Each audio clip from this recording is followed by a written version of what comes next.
And there it is. So, hey, everybody, welcome to the Sustainiacs. I am Michael Vincent. The Sustainiacs. In here with me today is Ed Dominion. And I was introduced, I forget who introduced me to you, but Crystal did it. It was Crystal Bayless, right? Yep. It's her fault. It's her fault. No, Yep. she's awesome. She's with U.S. Plastics Pact, right? Yeah, she is. Yeah. And you are with, what is it? Is it D6? Is that right? Am I saying it? Is that right? Yeah, D6 Incorporated, which is a fantastic community type regional or local recycling structure, right? Like almost a hub and spoke type of thing that you guys are doing and kicking some butt. She was, because I was talking to her about what I was doing. She said, hey, you got to talk to Ed because they are doing some great things. So welcome to the show, my friend. Yeah, thank you for having me, Michael. This is fantastic. So tell people first, when we'll get into all the structure of why and how and you're doing this stuff, Ed, but introduce D6. What's the elevator pitch to everybody? Yeah, so D6 started off originally as a rapid prototyping company to bring concepts, do light gauging and reduction for private branded packaging domestically and internationally in 2014. Over the years, we have evolved into not only a rapid prototyping company, a manufacturing company, recycler, and at the end of the day, we had a very, very big goal to become the first carbon negative packaging company in the world. And we're set forth on this path in a way to be what is now kind of being coined in the market as a responsible end market for waste. So at the end of the day, we want to be able to pick up waste in communities, show the complete loop through our system, the zip code we picked it up to the zip code we shipped it back in, and how we can close that loop through our own vertical integration in recycling domestically in America. Yeah. So, and that's, excuse me, that's really something that's very, very important, is that transparency and auditable transparency. Very, very big. Right? Very, very big. There's, I'm sure you're familiar with Keith Harrison from the Recycling Partnership. Mm-hmm. And, she always says, you can't just say, hey, recycle and people recycle. And you can't just say and legislate, okay, you have to have 30% PCR in your packaging content. You can, but it's not really incredibly effective. And you can't just ban plastic bags like in, California and not have the amount of plastics triple like they did last time they did it, right? You've got to have solutions, right? And that's where you're going towards is that. That's exactly what we're working towards is towards an auditable solution. See, I'm from a different school of thought that, if you're going to produce and we're going to use things domestically, we need to use domestic waste, not bring in recycled content from whatever corner of the world. Was it recycled? Was it really recycled? And then it's just coming over here in a package to go in our landfill. We have to set up a domestic infrastructure. And that's what we're working around through our partnerships, with Walmart, Sam's Club, Members Mark, and others that we're putting to show an auditable loop. And how we're looking at this around auditability is following APR guidelines and using third-party and fourth-party auditors so we can show that the bale we picked it up, how we washed it, how we cleaned it, the yield, all in real time, and then how we converted that internally into a part and where it went in the market. So we're not using mass batch average of how a lot of people are using to count recycled content to item specific and item specific claims for the recycled content for those goods, which is very, very ahead of the curve. We're definitely setting a benchmark.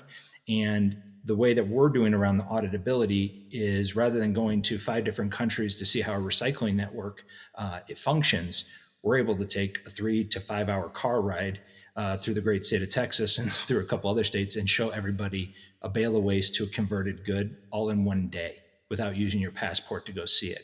And I think that's more impactful and more powerful at the end of the day, is that we're being a responsible end market for waste domestically. Internationally, we need to recycle around the world. That all needs to go up, but we have to support infrastructure here. And that's one thing that D6 is really doing different, to vertically integrate not only bottles, thermoforms, aluminum, polypropylene, HDPE, LDPE, and creating markets for these either internally for our own raw material or supplying it to other upcycling partners that can get it back into the retailers and publicly traded consumer product groups that can show a loop.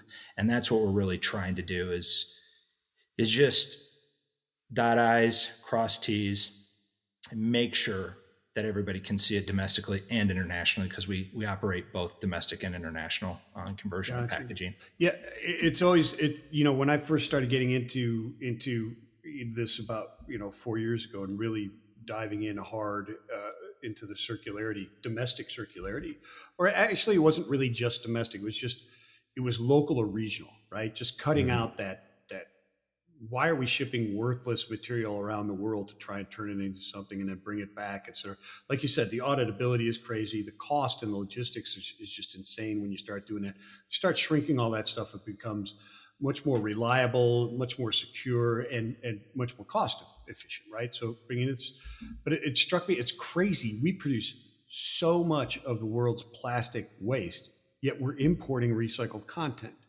Or recycled materials to put it into our content, which makes no sense to me. And so I applaud exactly what you're doing there. But it was always you can't get the consumers to do it, right? And so is that, and I see the smirk on your face, right? And is that the truth, or is it they just don't trust it because it has been so opaque and at times, probably maliciously so. The interesting thing from our position is we have no previous sins to atone as a company. We've only been around since 2014, but we've grown up in the industry. So I'm going to say this much right now. There is ample amounts of waste to be recycled in this country, no problem. Sure. Yeah. The thing is, if we don't have the consumers recycling, we have nothing to recycle. So we need the consumers to trust. The industry as a whole needs to be more transparent and really identify between domestic recycled content and international recycled content. We need both, right? We can have it. But I think consumers want to see, and they're asking for more domestic recycled content. In the 11 years we've been in business and evolving and going forward, I've never had one customer call up and ask for more APET virgin in their parts. Nobody's asked for more, virgin aluminum in their parts or virgin polypropylene. Everybody's asking for more recycled content, and that's directly coming from the consumers who want and need and want to feel supported about the recycling efforts. From Chattanooga, Tennessee to Gaffney, South Carolina, and everywhere in between.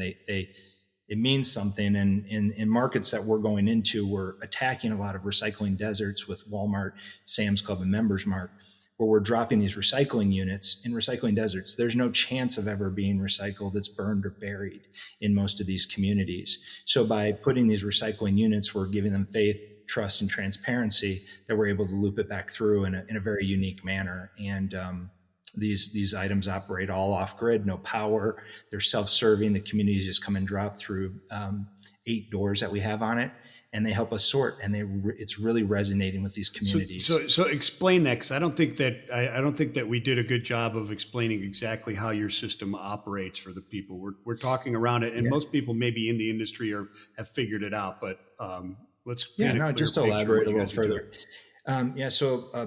We started in El Paso, Texas, about 2.5-3 years ago with Sam's Club and Walmart, and we wanted to bring a mobile recycling unit to a community to be able to get bottles and thermoforms and hard to recycle plastics. Just imagine a 10 by 20 foot container, doors cut into it, high graphics. There's an image you can probably pop up here with our community recycling units. And we have 4 doors on one side, 4 doors on the other. And then inside we have a collection system where there are specific doors marked for the recycling code. Like a PET bottle will have 1 door. A PET thermoform will have another door, aluminum, polypropylene, HDP, and the consumer can self-sort at the door.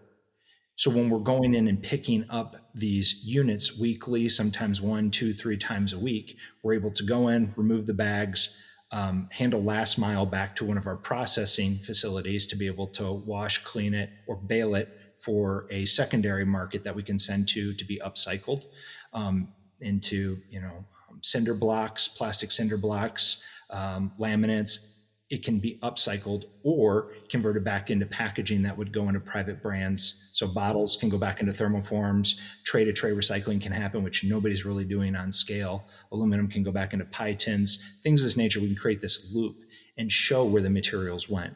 So D6 is building the units, servicing the units on a portion of them. We're in over 5 states now and continue to grow month over month on the pounds we collect. And the neat thing around this with the communities is the grassroots posting, the word of mouth that's getting out there. You got to understand, some of these communities will never, ever have a recycling option for 6 to 8 material streams. They just won't have it. So by us bringing it with our partnerships with Walmart and Sam's supporting it, we're giving the community something they're screaming for. In some of these communities, water is scarce or could have some issues. So the consumption of beverage containers could be 16 to 12 bottles a day for some of these individuals. And seeing some of these drops that come in are pretty astounding. So to be able to show that loop, put it back on the shelf and be able to market that towards the community, it's really resonating. Not just on PET, we're handling a wide recycling code offering and hard to recycle like LDPE. It's really amazing to see. And hard to recycle is because people don't recycle it, right? It's not, right? I mean, but my point is, what I want to ask you is this: is so these are these drop. They're like bins. They're recycling collection shipping containers. Shipping containers, and you collect like a bunch of different materials within these, right? So yes, when the people come, they have to understand which ones to put in which bins, right? Is there the same, rinse it, clean it, separate the bottle caps and the labels and that type of stuff and bring it in there as usual? I mean, what is the catch that's making yours popular over, and I'll give a hint, like where I live, where you can go down between the hours of 7 a.m. and 7:15 every third Tuesday of the month and drop off just one type of plastic. What is the secret sauce? Is it the ease or what is it to get that these people are the difference between what we're doing to a common MRF or what you're describing is when they bale it, that's deemed recycled across most states when it's baled. Oh, regardless of where it goes? Yeah, well, and this is the challenge that we throw out to the market is show proof of where these items end up. A lot of it winds up in broker networks where nobody can really tell where the bales went from the MRFs. Sure. So their job is to primarily resort the materials at MRFs or through a pickup depot that you're running. But after it leaves their facilities, it gets a little murky. So what we're doing is Sunlight is the best sterilization, because at the end of the day, we can say, hey, there was, X hundreds of thousands of pounds of materials that came through these. We washed, we cleaned it. The polypropylene went to this market. The PET went into a 2-pound apple container at Sam's Club. We can show the complete loop through the customer it went through Country Fresh, onto the shelf into Sam's Club. We can do the same thing for Walmart around strip Danishes, aluminum, things of this nature, where we can show the materials passing through the system, winding up on the shelf, because we can control, measure, and audit the entire system because we're picking it up from the bale. And that's what a lot of people aren't able to do. They're having to get certain COAs on the materials they get for recycled content. And is it really recycled? Is it just scrap off of a line that came from APET material that people are deeming recycled, post-consumer content? And that's where, that's not my job. That's where legislation and others need to come in and get some guidance and some clarification. Because at the end of the day, we're not looking to disrupt the system. We want to be an evolution to the system. And, everything starts with one. We're not doing everything perfect. We're working, it's evolving, but being vertically integrated to put our own wash facilities to handle multiple materials, contaminated. We don't need them to take the caps off. They don't need to wash it off. We can do all that internally. It helps when they do it, right? But at the end of the day, we want the materials to be able to flow through. And in these communities where there's zero chance of recycling, people do care, right?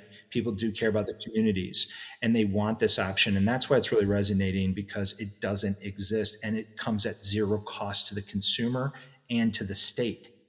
We're not being So the subsidized. community, you're not being subsidized by taxes or anything Nope, like that in the state.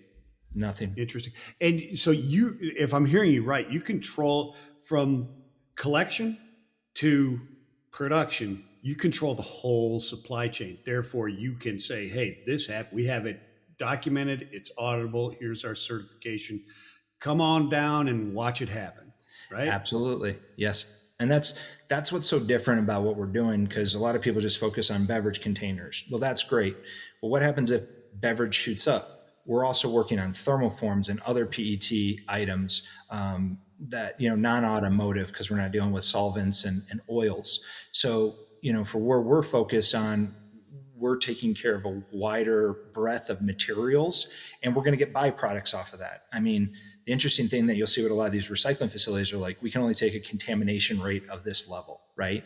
We can take a 70% contamination rate and still find off products that are useful in those bales to be able to be upcycled to other parties. So, it's kind of like going digging for gold, and then you run into a bunch of diamonds and you're throwing the diamonds away because you're just looking for the gold. That's what a lot of these recyclers are doing. It's Yeah, like, you got to 100%. get I understand. you Yeah. got to get all the minerals out of it that you can, or all the polymers that you can, to the best of your ability, because that's how we help bring costs down and help scale this as well. Yeah, as those volumes.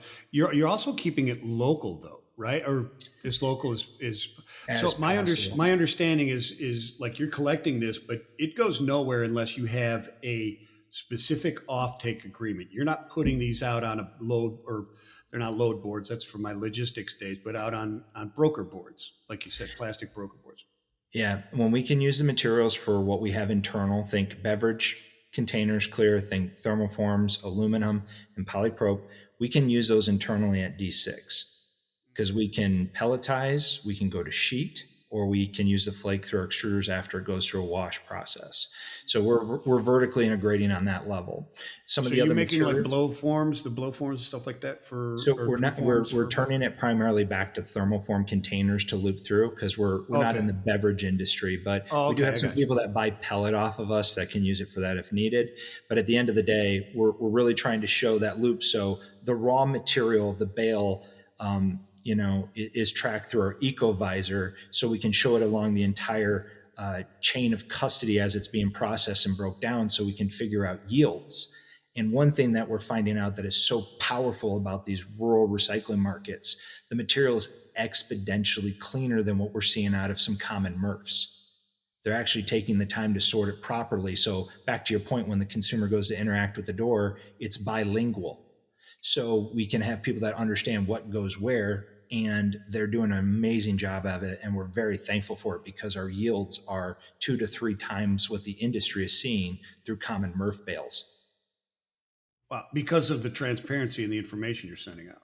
And the customer cares. People Yeah, care. well, that's what I There's, mean. Yeah, the customer cares, and you're giving that information. So, what is EcoVisor? You said EcoVisor. Is that like a yeah. platform that is what is? So the joy of a majority of recycling, it's always one invoice forward, one invoice back. It's very antiquated around the handling of that data. We've built a auditable system that works off of RFID as well as scan codes per bale. Think license plates for bales that we can track from the pound we pick it up in, call it Sulphur Springs, Texas, to where we process it through. You can follow the entire bale through our system and the yields off these bales. It's all digitized, put into a cloud. So when a bale enters, we can follow it through the entire chain of custody in our facility, and if it leaves, who it went to as well. And then they can load their information to show process and yield. So we've built, it's a proprietary system, but it's a way for auditors, which D6 has no master source code control, that we can have auditing of our waste stream daily rather than one time a year, what a lot of people have to go through. So if we're trailing well, we're on track for how much we're going to need to be able to feed our customers and the demands. And then as we're ramping up, we can say, hey, we're going to have another 50 million pounds coming online. Who needs it? What do you want to see it go into? And it'll be ready by this time as we're ramping up. So it's it's very different. There's a little cloud-based system we showed of how each of the processes is feeding back to the cloud. So yield is everything in our business, and most all businesses, when you get an 800-pound bale in and you're only yielding 120 pounds, that's a lot of byproduct, right? But when Yeah, we're getting yeah, these 800-pound bales and we're able to secure usable material of 810 pounds, that is absolute a game changer. So, yeah. That's time, fantastic. yeah, That's unbelievable. yeah, And it's, it's that so the ecovisor is great on both levels. I mean, even locations or communities, et cetera, where they do recycle, so to speak, at whatever level it is, their data sucks. I mean, it just does. I mean, I've asked states, and it's public knowledge. You can go get the data from the states, but even if you talk to those people, the supervisors of the recycling, et cetera, and waste material, solid waste material, they'll tell you, the estimates they put together at the end of each year are questionable in their accuracy, just because of, like you said, there's no visibility. and that's where we want to get back to the consumer, so we can show, 10 million pounds, 100 million pounds through the system, where it all went, how it was processed. That's the area we want to get. So, states have their issues. There's labor issues, there's sortation issues. There's a lot of different things that go in to that, for that mix, that's above our pay grade or what we can touch. That's why we're saying, for us on an evolution, you know, we're trying to create the change internally to be transparent, and will be transparent. And that's what's needed, so we can communicate with confidence to the brands that need to do these claims and need to enforce these claims and prove them out. We have a system that most aren't willing to show behind the curtain, how it works. But, we got to start being honest with the industry. We got to start being honest with the consumers. Not saying that people are lying, but how things are marketed. And for once, I would love a recycling number that has a standard deviation of accuracy. You Yeah, know, yeah, that's what I'm talking about. There's yeah, a problem there. I mean, they're saying that they're doing it because they have to say that they're doing it, right? And so they're doing it because they're saying it because they have to. If you follow that logic, and so they do it and they report it in such a way that you can't really say, well, you're not. Well, no, they technically are based on the terms, right? But and yeah, everybody's got BS meters, and they're getting stronger and stronger, right? So people yeah. understand wish cycling, and whether they've seen it or not, they've all heard that, hey, if you go there and you lift up that thing that says recycling here and trash there, and you open up, it's one bag, and they have to hear that one time, and then 1,000 people now believe that that's the case, and then poof, your recycling's done, right? Yeah, no, it's true, and the states are trying to do their best. They really are. Everybody's heart's in the right place. It's just we just got to execute, and we got to get better. And if the recycling code's 30%, 40%, 2%, whatever it is, like, let's have a real number that we can build off of and get better at, and that's what we want to be a part of. So you're not going to scream your way out of the problem, right? We're just coming off of the UN meeting. They didn't get where they needed to be. There's very, very opposite corners in how the world wants to address this. So we're just trying to operate in our lane, do the right thing, hopefully be a benchmark for the industry to show, and just everything starts with one. And Yeah. this is what Well, we're I trying mean, to do. even, and I talk to people around the world, and, even, in Southeast Asia, with, National Sword and some other things that have come out of the different COPs, 28, 29, et cetera. The recent one as well, the designation of different materials in their different forms post useful life makes international recycling and long difficult, and kind of shoots it in the foot, because the attempts to avoid trash dumping, or like the global south being the trash bin of the global north, which has Mhm. really kind of been the case. To prevent that, it also prevents solutions that cross international borders, right? And so, like, what you're doing avoids that, because you don't have to worry about it. You don't have to process it to a certain point to be able to ship it to India to be recycled. You can just do it here. Just get it done here. You don't have to worry about it, right? That is absolutely correct, and cut those greenhouse gas emissions from moving every bale, and Thousands and it's thousands and thousands of TEUs of plastics are shipped out of this country and then back in after they're recycled a year. There are so many yes. tons of GHGs that could be eliminated if we adopted what you're talking about across the states. Yeah. Be I mean, fantastic. I've had the joy of being able to travel around the world many, many times. I've seen where recyclers say they do certain things overseas and they're next to a lot of waterways. And you can see things just blowing away, right? Or being pushed in. I've been doing this a very, very long time, almost a little over 2 decades now. And it is incredible the different EPA or environmental standards the world puts against this. And one thing we always go back with, recycling is it's the management of water. Water is incredibly important in running these facilities, and how people treat that water. One of the joys that we're embarking on is on our facilities, we're closed loop on our water. So we're not going to be dumping water back in and processing. We're going to have a closed loop around our water. And, when you go internationally, they don't adhere to our EPA rules. And I'm not saying they're bad or good. I'm just saying we have a different standard here in the United States. And I wish there was some adoption of how water and treatment and chemical was done on a larger scale. Time will tell. But, we're really proud to be able to show people how it works, why it works, and the partnerships that we're working with, from Walmart to Sam's Club to Members Mark and other very, very large brands to show you can come and audit it in one day, not 2 weeks, and it's really resonating. The time is now. All the producer responsibility organizations and the extended producer responsibility laws are all coming into play.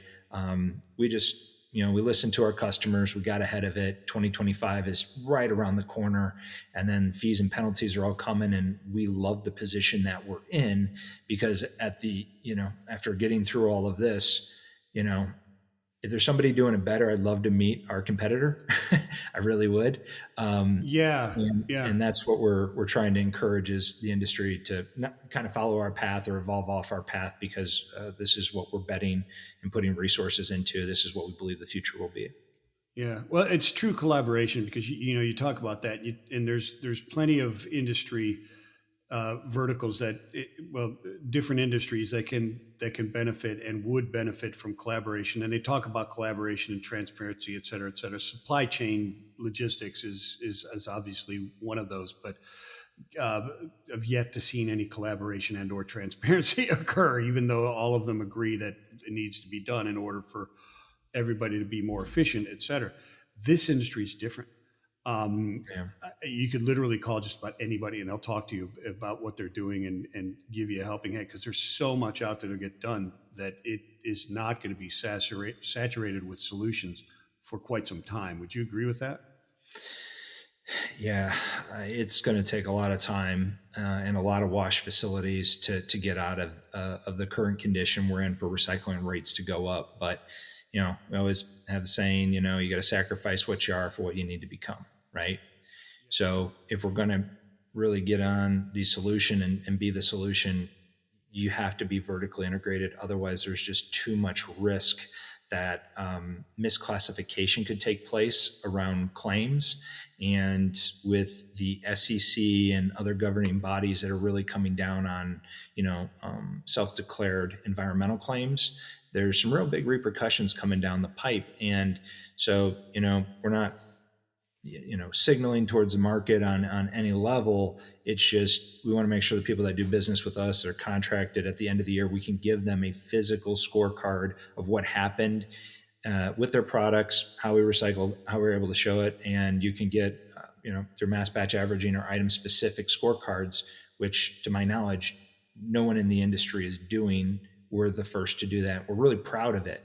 And we're using, the same scorecards with Ellen MacArthur Foundation and, how Gigaton is being played and being accounted for. It's very important to have a standard rule of how we calculate, because there are some very, very wide claims around greenhouse gas emissions with some of these auditors we've seen. So it's nice to have some standards coming out of, Walmart, Sam's Club, as well as, Ellen MacArthur Foundation. It's really neat to see we're getting on the same track as everybody on a global level and domestic level.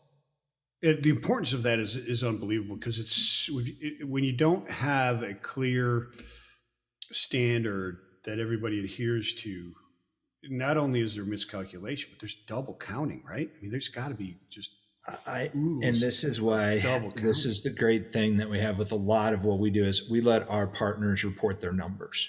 We don't lay claim into a system. So when our partners, they own the packaging, they own it, we can show everything transferring through so we don't double count in the industry. It's a very good point that you make. At the end of the day, for everything that's going through, it's their product, it's their brand. We're the vehicle to get it to market, and they need to make their claims and then have confidence in what we say and how we measure it. And folks are excited. They're excited that we're being this transparent to be a leader in that space, and just think it's the right thing to do. Time will tell how everything evolves, but we very much like our odds in this market and where it's going. Yeah. As Do you it's have been any slim do, pickings. do you have any thoughts on the the efforts of the legacy players in recycling as it points towards the system that you're putting together? Now, there are those that are quite obviously working very hard towards. You got Blue Polymers, Republic and stuff like that are doing things. But why isn't all of them trying to make this change? You know, and the legacy companies, I mean, they're handling in a lot of ways. Just imagine if they stopped doing what they did for 1 day, 2 days, 3 days, Yeah, 5 days. yeah, I wouldn't be mean, good. we got to keep things in perspective, right? But at the same time, the evolution of is that's where I'm really excited to see. We're very big fans of what Ravago, Blue Polymer, and Republic are doing. We're very big fans of that. We're excited to see what Waste Management and Waste Connect and all these other folks do. I think they're really trying to figure out the capital investment that needs to take place. We've ran some numbers of what needs to happen. And it's amazing to see valuations too of how these people are valued in a market. You can get a better multiple by launching an app or Fortnite than you can to recycle and help civilization improve recycling on a multiple market in a publicly traded segment. So we've got to get some priorities right as a society, as a world, and these things need to be valued properly. And that's where I'm hoping, because they need the capital investment. The money just doesn't grow on trees, right? There's cost of capital, but with those members, they're making big moves. We can't speak for them, nor ever would, but it's exciting to see that they're listening, they're waking up, and they're making moves. It's just to what level, time will tell. So the various nascent technologies, and some of them not so nascent, but the different technologies and processes for um, processing the waste plastics after they're collected and for to some degree processed, right? Your separation, your wash, your maybe flake, or just down to a shred, right? Mm-hmm. Whatever it happens to be. And I'm talking about your pyrolysis or your chemical washing, like Pure Cycle does a chemical washing. It's not really chemical recycling; they call it a washing or whatever it happens with polypropylene. These new technologies depend on infrastructures like what you're building, do they not? I mean, they're not the solution. They're part of the solution, right? Yep. You, Yeah. you have to have that logistics that you're building in order for that to work, right? Yeah. I mean, we're kind of 16 companies in one, of what we're evolving in this space. Those other parties, between, chemical recycling, advanced recycling, our area, just so we're very clear for everybody listening to this, we're a mechanical recycler. We, we're not operating in the chemical or advanced space, and that's theirs to manage and to do. We're mechanical. So the neat thing is, with them operating, and there's a lot of big brands that are trying to tack that on a chemical level. We're really sticking to mechanical, so basic washing, using reactors to get to an FDA level. For Pure Cycle and some of these others, their byproducts help feed all levels of chemical and advanced and mechanical. But end of the day, states and countries are still trying to wrestle with chemical and advanced. Is it going to be approved? Is it not going to be deemed recyclable? Or a recyclable process? So that's where I think we need some uniform rules of what is going to be acknowledged, so brands can make their investments. These other groups can make more investments. And you're seeing a lot of people signaling towards building new facilities. Eastman's doing a new site in Longview, Texas, and Exxon and others. You're seeing it literally weekly or monthly coming out. So they're making investments. It's just, managing it as a whole and how they all complement each other. So it's time will tell, but we're betting very heavily on mechanical recycling. Yeah, and mechanical, I think it's got to be there. Well, yeah, I'm with you. I'm with you. I'm at the same table. I'm taking the bet with you on the mechanical. I agree 100%. Agree 100% with that. What so when you talk about the communities that you're serving, et cetera, right? Is it? Am I understanding that it's more those that don't have any type of recycling, or are you playing in like the Austins of the world, or the Dallas, or the Portlands of the world, et cetera? Absolutely, we're urban recycling as well as rural recycling, so we're doing both. Yeah, and it's amazing to see the response. Like, for instance, Portland, Oregon, we're working with another 3 groups up there. And in doing that, that is a blue bin state. You can recycle, but you can't recycle thermoforms. So we actually set up our own internal network to work with some specific retailers up there to be able to loop the products back in and make them the first carbon negative packaging at a retailer we've ever heard of, where we're taking in more waste than we're putting on the shelf. And this is a very, very regulated state for recycling.